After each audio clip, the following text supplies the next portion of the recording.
Hi, welcome to Platform Mastery. In this video, I will show you how to make roles in Discord. Roles help organize server members and control their permissions. You start by right-clicking the server icon,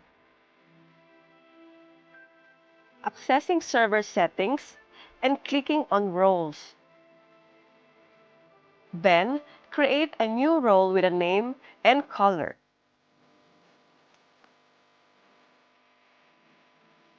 Go to Permissions. You can edit or ban members, mute members, move members, and kick members. After that, save changes. Go back to the main dashboard of Discord. Click on the server here. Then, click on Server Settings. Here is your created role. Click on Member here. You can edit the role of your server and check your added members.